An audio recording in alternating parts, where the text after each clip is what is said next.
पाहतोय की करमाळामध्ये जे आहे ते नगरपालिकेच्या निवडणुकीचा प्रचार जो आहे तो अंतिम टप्प्यात आलेला आहे। यामध्ये आपण पाहू शकतो की जे आहे ती महायुती बरोबर जे आहे ते करमाळा शहर विकास आघाडीने जे आहे ते उमेदवारी दिलेली आहे। आपल्याबरोबर सध्या करमाळा शहर विकास आघाडीचे नगराध्यक्ष पदाचे उमेदवार आहेत। ताई, काय सांगाल, आपण ही निवडणूक लढवताय, आपण पाहतोय की तुमच्या समोर दिग्गज मोठं आव्हान आहे, काय प्रतिक्रिया? आम्हाला लोकांचा सर्वसामान्य जनतेचा भरपूर प्रतिसाद मिळत आहे। सर्वसामान्य जनता आमच्या पाठीमागे आहे।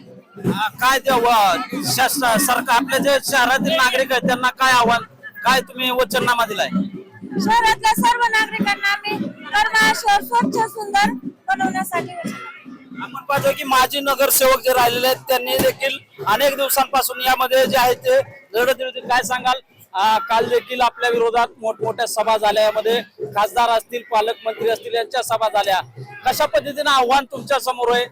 नात्या गोत्यांचं देखील राजकारण या ठिकाणी पाहायला मिळतंय, काय प्रतिक्रिया असणार आहे? शहरातील लोकांना काय विश्वास देत आहे? आमच्या समोर जरी कोण समोर असलं, ह्याच्यापेक्षा सर्वसामान्य जनता आमच्या सोबत आहे। त्यामुळे नक्कीच विजय आमचा होणार आहे आणि शहरातील सर्व सामान्य माणसांना आमच्यावर विश्वास आहे। आम्ही काम करू शकतो आणि त्याच्यामुळे सर्व लोक आमच्या बरोबर आहेत। नेमक्या विजयाच्या बद्दल काय तुमचं हे असणार आहे? विजयाची 100% खात्री आहे आणि आमचे 21चे 21 उमेदवार, 20 नगरसेवक आणि 1 नगराध्यक्ष असे 21चे 21 करमाळा शहर विकास आघाडीचे उमेदवार निवडून येतील, ही मला खात्री आहे।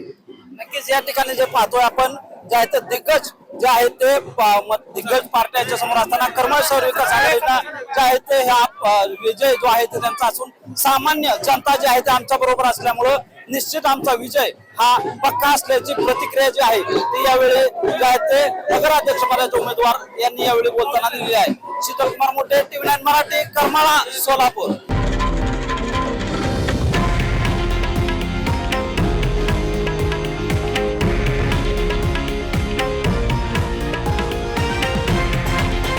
हे आहे देशातील नंबर 1 न्यूज नेटवर्क आणि आपण पाहत आहात TV9 मराठी, एकमेव।